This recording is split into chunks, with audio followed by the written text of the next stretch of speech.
हम आज हम सुनेंगे कार्तिक माह में सुने जाने वाली लक्ष्मी जी की कथा। तो चलिए कथा शुरू करते हैं। एक बूढ़ा ब्राह्मण था। वह रोज पीपल को जल से सींचता था। पीपल में से हर रोज एक लड़की निकलती और कहती, पिताजी मैं आपके साथ जाऊंगी। यह सुनते सुनते बूढ़ा दिन कमजोर होने लगा। तो बुढ़िया ने पूछा, क्या बात है? बूढ़ा बोला कि पीपल से एक लड़की निकलती है और कहती है कि वह मेरे साथ चलेगी। बुढ़िया बोली कि कल ले आना उस लड़की को। यहाँ 6 लड़कियाँ पहले से ही है हमारे घर में। वह 7वीं लड़की और ही सही, उसे भी हम रखेंगे बहुत ही प्यार से। अगले दिन बूढ़ा उस लड़की को घर ले आया। घर लाने के बाद बूढ़ा आटा मांगने गया तो उसे पहले दिनों की अपेक्षा आज ज्यादा आटा मिला था। जब बुढ़िया वह आटा छानने लगी तो लड़की ने कहा कि लाओ माँ, मैं छान देती हूँ। वह आटा छानने बैठी तो परात भर गई। उसके बाद माँ खाना बनाने जाने लगी तो लड़की बोली, आज रसोई में मैं जाऊंगी। तो बुढ़िया बोली कि ना, तेरे हाथ जल जाएंगे। लेकिन लड़की नहीं मानी और वह रसोई में खाना बनाने गई तो उसे तरह तरह के 36 व्यंजन बना डाले और आज सभी ने भरपेट खाना खाया। इससे पहले वह आधा पेट भूखा ही रहते थे, आधा पेट ही खाते थे और भूखा ही रहते थे। रात हुई तो बुढ़िया का भाई आया और कहने लगा कि दीदी मैं तो खाना खाऊंगा। बुढ़िया परेशान हो गई कि अब खाना कहाँ से लाएगी।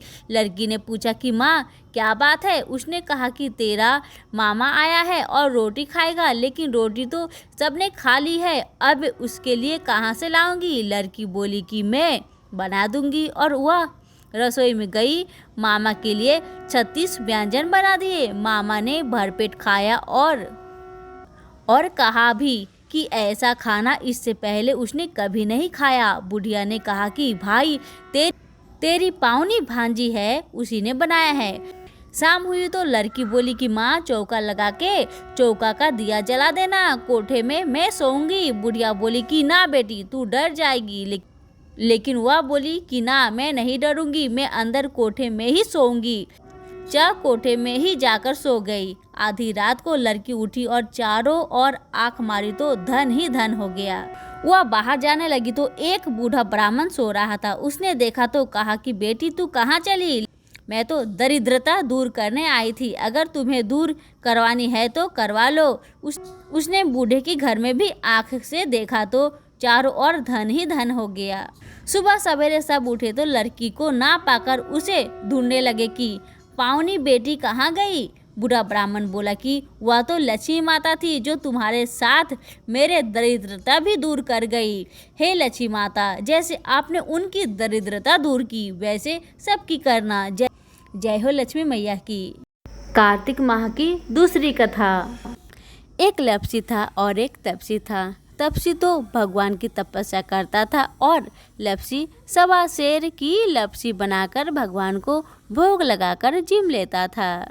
एक दिन दोनों लड़ने लगे। लप्सी बोला मैं बड़ा हूँ, तपसी बोला मैं बड़ा हूँ। इतने में नारद मुनि आए और बोले, तुम क्यों लड़ रहे हो? तो लप्सी ने कहा मैं बड़ा हूँ और तपसी ने कहा मैं बड़ा हूँ।